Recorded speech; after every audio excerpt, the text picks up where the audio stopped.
Rock. What's great, y'all? I'm Henry Rock Johnson, and you are now tuned in to Roc Radio. On this episode, I got my brother Thrizz13 with me. Don't forget the 1-3. And today we are talking about books that have influenced our mindsets. Reading is fundamental, knowledge is power, but applied knowledge is the key. So we just want to talk about a few books today, not only on the music end, because this is a music channel, but on the mindset end as well. So, Brother Thrizz, I want to ask you real quick, before we even dive into the mindset aspect, what music books or books by artists are that was inspired by artists or that was about an artist that or a songwriter or producer that influenced you? So I will say honestly, I haven't read too many books that were from artists. However, there was a book that I got where someone put Nipsey Hussle's like business laws. They called it Hustlenomics. They put his economic plan together in the book, and then I think the other one is Rick Ross's. I saw some different gems in there. So those are two interesting ones. It's three that I have in my library that I want to share it with you and the viewers today.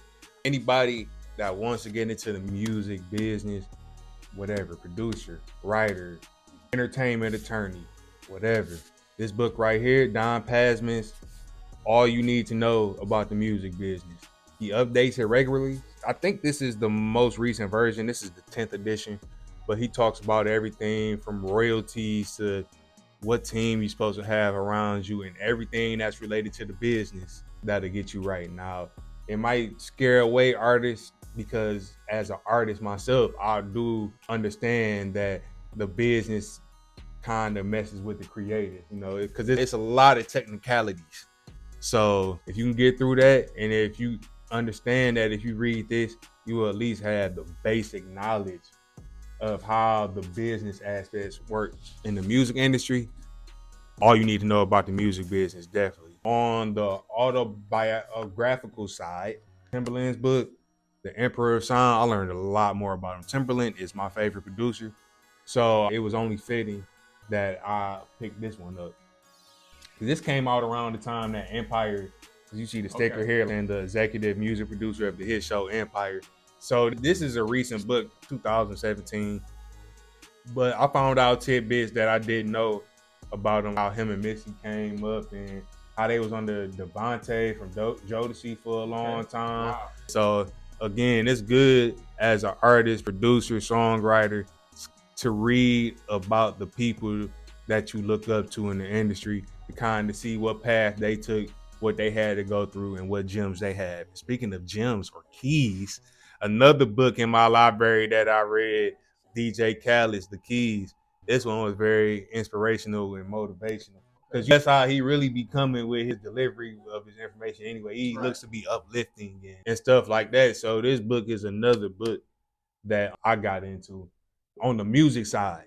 Now, if you guys have any, because there's a few on my list, I want to read the Berry Gordy book and Smokey Robinson book. Being from Detroit, I want to read about how Berry Gordy built, Motown around the plant with card manufacturing system. Like that system, parallel to that system. So that's one I want to read. If any of you guys have read that book, or if it's any artists or books by artists that you've read and you want to share with us, leave them in the comments below. So now I want to shift the conversation from books about music to books about mindset. And I want to kick the conversation off myself with one of the ones that helped shape my mindset. And this is a huge one, Think and Grow Rich by Napoleon Hill. You're going to hear a lot, if not all, successful people draw back to this book.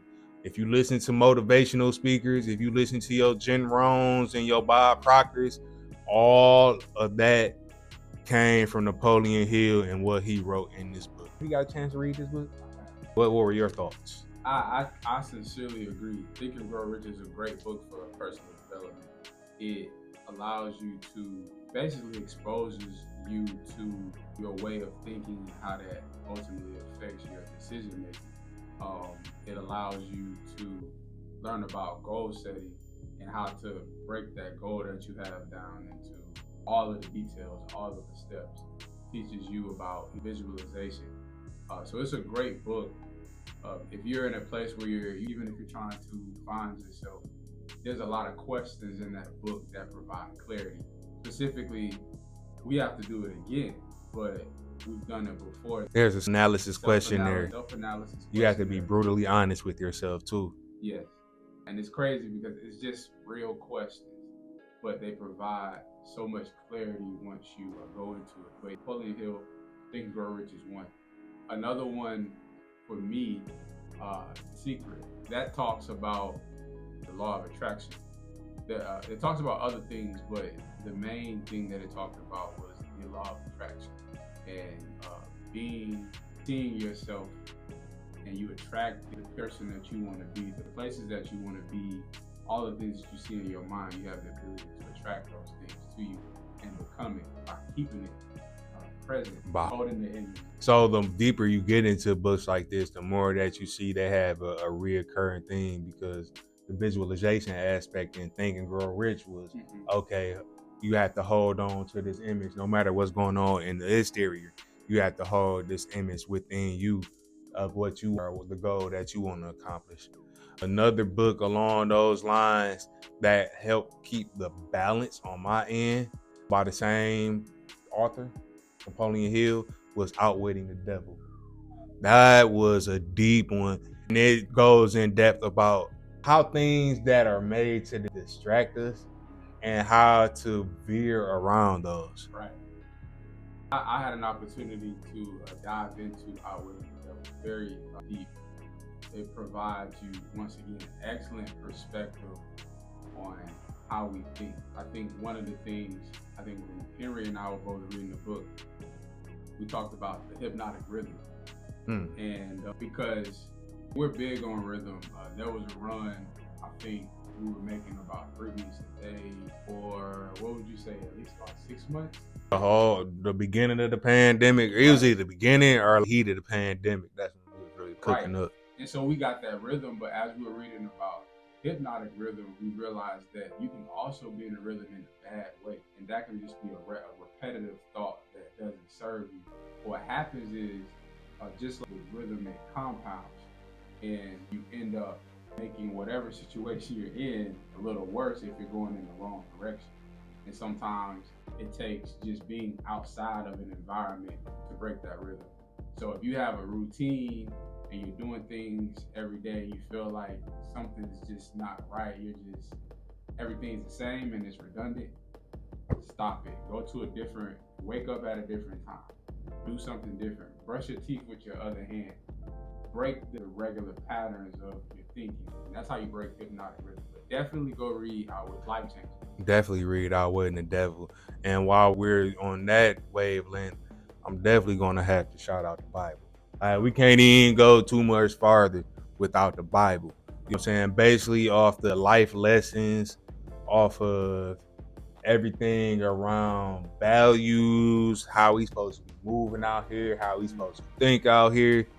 That definitely is the foundation to even books like this. Even authors like Neville Goddard, who preach visualization, people like Reverend Ike, who preach visualization, they always turn back around and highlight a verse in the Bible that you never looked at in that way before. So definitely, I had to say the Bible is one of the key books to all these books. Right. Yep, I sincerely agree. Totally agree. Because they're all biblical principles. Even going down into the visualization and having a burning desire. The burning desire that Napoleon Hill talks about ultimately is faith. So that is the burning desire that you have to have in whatever it is that you want to acquire in your life, or whatever you see for your life. Keeping that faith at the top of mind. Reading goals that you set out. Reading your goals every day that have to do with what you want to acquire. All of those things help, but once again, that comes from biblical principles. When they say write the vision and make it plain, or faith without works. You have the burning desire, but you also have to take those steps and actions. Amen, brother. So another book off of that branch, Dr. Joseph Murphy came out, The Power of the Subconscious Mind. And a lot of that ties into what we've been talking about, just mindset, visualization, how to pray properly. Stuff like that is all inside of this book. And he tells you how key it is to be a watchman to your kingdom. You know what I'm saying? Your conscious mind is the watchman. So whatever you let in your gate, you have to be mindful of what you let in your subconscious mind, because once this stuff gets in there, then you create these hypnotic ripples. So as you guys can see, the deeper that you get into the subject, the more that a lot of these tie in together. I also want to give a mention to the 7 Habits of Highly Effective People. Stephen Covey talks about interdependence and interdependence. No, we dependent on each other. We go through a stage where we're dependent on somebody. We go through a stage where we're independent, where we can do our own thing. And then we get to a point where we realize that everybody needs somebody and that we're all interdependent.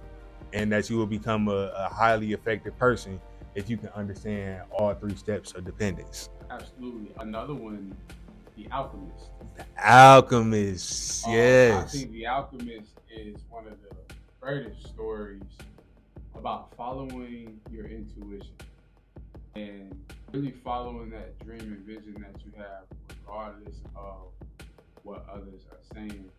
It just becomes a point where you have to dig in and trust yourself and go on that journey. And I think there was a time where he met a woman that he really liked, but he had to go on this journey. And he was reluctant, but he went on the journey, and everything that he did led him back to her, if I'm not mistaken, right? No, it led him back to his initial, basically his intuition to follow who he was inside. So everything led back to that, because he ended up basically back at the starting point. And at the whole journey, the whole him getting robbed and him just being out with literally nothing to look for this goal, to look for everything that was already within him. So that was a key book to that. The inner goal, as he said, I think that's the biggest key. Like everything that we're saying with the keys, with the personal development, it's about the goal that is within you. When you seek inside, outside is taken care of. Definitely, and self-development is key. A lot of the artists that you guys know and love go through this stage of self-development because you definitely have to have a certain mindset to hold the image of, oh, I want to be this songwriter or this producer or this artist or even whatever you want to be, because even music lovers listen to us too. So whatever goal that they have in their life, if it's outside of music, it's all about developing yourself and growing. As we wrap it up, I'm trying to think of a couple other books. I have The Art of War. That's a book about strategy and how to move in pressure situations and how to organize everything so you can lead teams and lead your people into whatever battle it may be. Now they saying it on a literal basis. Oh yes, these are tips to go to war. I think in the beginning of the book they like all of these Ming Dynasty generals came together and they came up with these set of principles that guide armies through war. So that was a good one. I think within The Art of War, one of the mind expanding questions that I saw was, would you rather be strong? Would you rather be good? If I'm not mistaken. Yeah, it's along them lines. I know what you're talking about. Right. Would you rather be strong? No, would you rather be I think good, it's like, or would you rather be weak? That's what it was. Would you rather be good? because it was certain situations where it's like if you appear too strong to your enemy, then you showing your whole hand. Well, if you appear weak, if you retreat, there was definitely a section in there about retreating. If you retreat and regroup and then come back, then you can hit them different. But if you just giving it all you got and you're undermanned, for example, then you're going to wipe out all of your resources. You know what? I think it was, would you rather be good or would you rather be strong? It's those type of questions that you have to answer, but it gives you insight whenever you face situations in life, because sometimes it's not about being right. Even like business, right? people debate about being right a lot, but it's more about getting the feedback to move further. You're trying to solve a problem. You're not trying to be right. Because being right might cost you sometimes. Right. If you hold on to it for too long, you might lose opportunities and resources and stuff like that trying to be right. Where if you just admit your flaws or see that you got a chink in the armor and keep it moving, especially as long as it's not detrimental, and you're good to go. And this one last author I want to mention before we wrap it up is Robert Greene. You got Mastery, you got the 48 Laws of Power, and then the one that you mentioned, the 50th Law of Power. So explain the impact of that book on your mindset. So I had a friend that had read the 48 Laws of Power when I was a teenager, right? And I was just talking to him about my principles and whatnot, how I move. He's like, man, are you sure you haven't read that book? I'm like, no, I haven't. But once I got into it, there, when you read that book, I've heard a lot of people give it a bad rep, and a lot of people give it a good rep. When you look at it from the point of defense on how to defend yourself, it gives you a lot of insight on powers that be and how they move. And there's this natural laws of the earth of how power is. So it teaches you it teaches you how to bring people together. If you feel like you have an enemy, it teaches you how to deal with an enemy. It's a human psychology book. Right. He actually has a series of books, and one of them is about human nature. I have the physical copy. I haven't went through the physical copy, but I've listened to the audio book, and it's definitely a game changer. Now, the 50th law. The 50th law is more about independence and being confident within yourself, having the courage to not have fear. It talks about fearlessness a lot. I mentioned Malcolm X. It talks about 50 Cent's life growing up in the hood and how he had to maneuver to protect himself and ultimately achieve his goals. And essentially what it does is it gives you an insight on the parallels of streets and business. Because even though you see people in nice suits and all dressed nice, it's parallel to the streets. It's ruthless, just as the streets. There's just a different way of dealing with people in the corporate setting. And so Robert Greene collaborated with 50 on that book to basically highlight that parallel. And it shows you why 50 Cent is successful in the music industry because of some of those principles that he takes from the streets into the corporation. Everything is not transferable. Keep that in mind. Whoever is catching this point, everything is not transferable, but there's a lot that is. Depending on what you got going on and how you took it, because even with reading Robert Greene's books, I was deferred from reading 48 Laws at first because it was kind of you learning how to manipulate people basically.